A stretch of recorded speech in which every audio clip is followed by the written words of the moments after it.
booked, aren't we? Yeah, we're all right. Yeah, okay then, welcome. That's Friday 22nd, and we've got the Finance Committee meeting.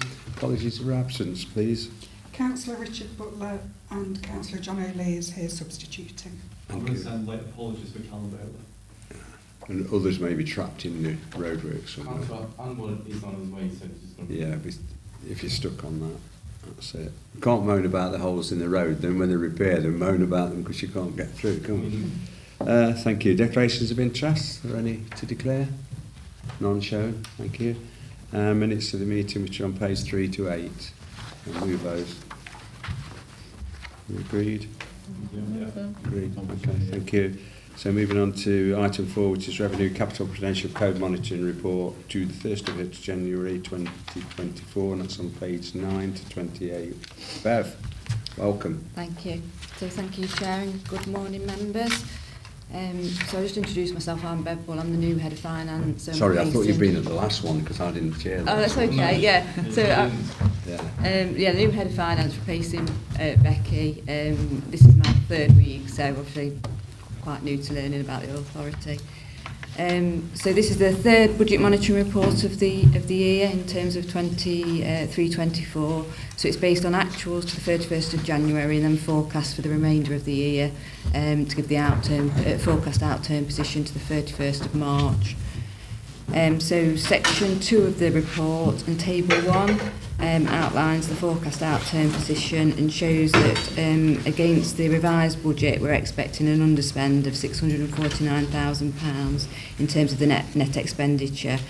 So in terms of where that's moved since the last report, we were reporting a 606k underspend previously, so that's an increase in the underspend by £43,000. Obviously there's ups and downs within that. As reported previously, it's expected, because we've got that level of underspend, that we won't need to draw down the earmarked, the budget pressure support earmarked reserve. That 404k won't be needed in year. And then the outturn position is that there'd then be £245,000 to go into the general fund balances. There is then, I'll go through in a minute, there's some recommendations then about that balance, and actually there's some recommendations to move some of that to earmarked reserves as we go through the report. So if I just reference you now to Appendix A, so that's page 24 of the report, that just gives you some more detailed breakdown of the budget areas where those underspends are occurring. So if I just highlight, obviously employees cost is an area where we've got underspend. The other income is where we've got some overachieved income against the budget, and that's being offset by overspends in relation to transport and supplies and services. So if we go back to the main body of the report now, and starting at sort of section 2.4, so as identified, employee cost is one of the areas where we've got underspends, and that's across the board. So it's on whole-time pay, on-call pay and non-uniformed pay. So on whole-time pay, we're expecting a £259,000 underspend. That's the net underspend, taking into account that we have incurred some overtime in relation to that, and that's where we've obviously had people leave, and there's a lead in then to getting recruitment and getting back up to establishment. On-call pay is underspent by £165,000, and again on-call pay is obviously variable and can vary significantly depending on the number of call-outs that happen, so that's why that's underspent. And then non-uniformed pay, we've also got 199k underspend because we've got vacancies in the establishment. Going on to premises costs now, that's another area of underspend. So again, as you'll be aware, energy costs are fluctuating, so we've got an underspend in electricity that's then offset by a smaller overspend in gas. We've had a revaluation in terms of the business rates, which has created an underspend on one of the fire stations, and we've got an overspend that's offsetting some of those underspends in relation to repairs and maintenance. Transport's related costs, so we've got a net overspend in relation to transport. So the big areas where we've got an overspend are in relation to unplanned fleet maintenance and an overspend on tyres, and that's due to some delays in procuring replacement vehicles, so it means that the existing vehicles are running for longer, so we're incurring additional maintenance costs and tyre costs. And some of that's being offset by an underspend on fuel. So again, obviously be aware that fuel prices are very volatile, so there is an underspend on fuel. In respect of supplies and services, we've got an overspend overall of £235,000. So the main area of that's happening is on computer software maintenance contracts, and that's where we've completed capital projects in relation to computer software, and then obviously there's revenue costs associated with that, ongoing revenue costs that have been created that overspend, and those costs have now been built into the budget for 24-25. In terms of other income, so this is where we're overachieving our income against our budget. So there's a number of reasons for that. So we've got some additional income because we've had secondments and we're getting income from those secondments. We've also got some income from an insurance claim.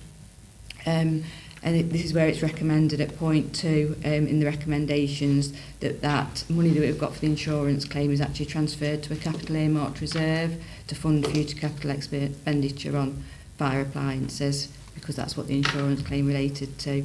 We've also got an increase in income in relation to our interest receivable, because we've got higher levels of balances, and obviously the rates are higher as well than budgeted for.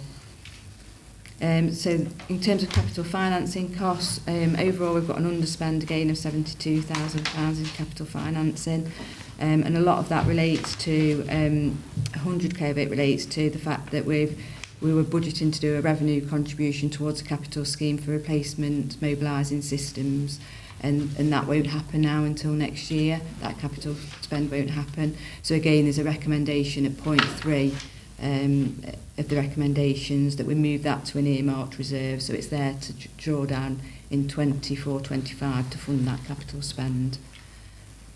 The next section of the report, so page 14 and then the table on page 15, outlines the impact on the reserves position. So it's showing overall the forecast for the end of the year will be that we have £9.445 million of reserves. So that's made up of the general fund reserve of 5.2 and earmarked reserves of 4.2. If those recommendations to move those amounts to the earmarked reserves are accepted, that would actually switch, and the general fund reserve would just become just below 5 million, so 4.978, and the earmarked reserve would go up by that amount to 4.467, so the overall amount would remain the same. But that level of general fund reserve of the 4.9 is still above the minimum level that we require of 4.5 million, as outlined in 2.17. And just to highlight that the level of reserve that's been risk assessed for next year, for 24-25, is a lower level of 4.1. So our general fund reserves will be above that minimum level needed. So do you want to, if I stop there and if there's any questions in relation to revenue, then I'll move on to capital. Okay. No, we're fine. Thanks, Ben. Okay. So in relation to the capital programme, so again, if I just draw your attention to the appendices at page 26 and 27 first of all, which summarises the overall capital schemes and the positions. So the overall, we've got a revised budget for capital of £9.1 million. Our actual expenditure date is 3.7, and our forecast outturn for the end of the year is 7.3. So overall, we're expecting a 1.8, classed as an underspend, but actually the majority of that underspend is actually slippage, and we want to move it into 24-25, but we'll clarify the exact amounts and position in the outturn report for 23-24, but that is the forecast at the moment. There are a few areas where we've got, you'll see that we've got overspends against budget. So the first one's light vehicle replacement. So just draw your attention to that in terms of its 2.22. So again, this is where we've got, as you'll be aware, capital spans more than one financial year. So there's an allocation in 24-25 for that scheme, because it was always anticipated it'd go over more than 1 year. But we've actually purchased the vehicles now, and the delivery is coming quicker than we expected. So we'll be requesting that we bring some of that spend from budget from 24-25 forward into 23-24 to match that overspend. So overall, the programme's not overspending over the programme period. Another area where there's been a slippage is the access and inclusion scheme in estates. So again, there's been a delay in that programme, but it has now progressed and it has started. But it is expected that there'll be about 260k slippage in 24-25. 2.33 outlines information in relation to the decarbonisation scheme. So there's only a small amount of spend in terms of 23-24, and it's anticipated that will be spent. That's the 50k. But just to draw your attention to the fact that we have now received a grant offer for the public sector decarbonisation scheme of £367,000. So that will be reflected in the 24-25 programme, and we'd already built into that programme 250,000, which is the match funding for that grant funding. So other things in terms of capital, just to draw your attention to, is we've got an ECN allocation of 100k that's built into the programme at the moment. That's a national programme and it's been paused at the moment. And then we've also got a requirement to do some work in relation to contaminants work, where there's been a working group set up, and they've identified some personal protective clothing and equipment and storage that's needed in relation to that contaminants work. So it's recommended that allocation from the ESN is reallocated to that contaminations work, and we use 87k to fund that contamination capital works. There's also 2.46 just matches the recommendation we've made in the paragraph at 2.13 in terms of the revenue position, just outlining the fact that scheme's now slipped, that RMS server cost is slipping and will be actioned in 24-25, which matches that recommendation about moving the money to the reserve so it can be drawn down and then match that capital scheme in 24-25. The final part of the report is the Prudential code monitoring. So obviously we've set indicators at the beginning of the year and we monitor against them as we go through the year. So there's nothing to report by exception. We are within all of those indicators. So just to highlight, previously it's been raised that the actual borrowing was higher than the capital financing requirement, which wasn't an issue because you are allowed for that position. But we've actually recalculated the capital financing requirement to match the capital scheme and take into account the level of slippage that happened in 22-23. So actually our level of borrowing is now below the estimated capital financing requirement. So I'm happy to take any questions if there is any. Yeah. Thank you, Roger. Para 2.22, very pleased that 17 new pumping appliances will be in service by the end of December this year. I've been on about that for quite some time. Good news. Just a thought, where do the redundant appliances go? Do we give them away to, say, Ukraine or the Third World, or do we have an income at all for them, or what happens to the existing pumps that's going to go? Where do they go and do you get an income? Some of them do go out to Croatia and places like that, and then are sold, and some do go out to auction, but most of them do get sent out to other countries. Good.